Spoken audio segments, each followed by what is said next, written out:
គាត់ងើបដើរងើបដើរតិចតិចម្ដងមកងើបមើលទេសភាពឲ្យគាត់ឡើងឈរបន្តិច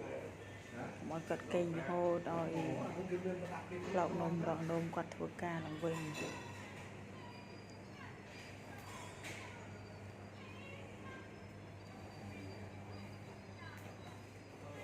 ាត់ឈរយូរបន្តិចគាត់ធ្វើបានច្រើនហើយ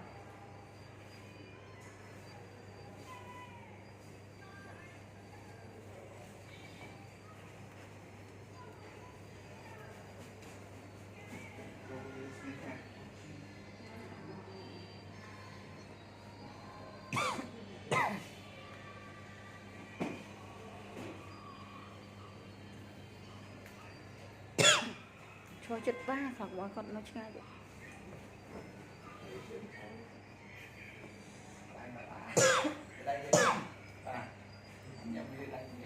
ញ៉ាំមកនេះ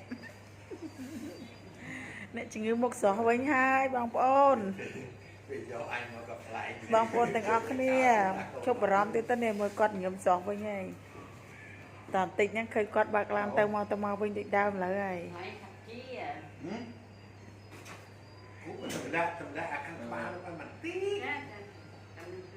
តិចទៀតគាត់បើកឡានដឹកចេកមកផ្ទះដូចដើមវិញតកាចេកទៅនោះចំនួនចេក2ស្ទោទៅយកចេក3មកវិញការងាររាល់ថ្ងៃមានអីទេគាត់ចំនួនវល់លៀននោះមកសវល់លៀនបានឡើងចាដែរ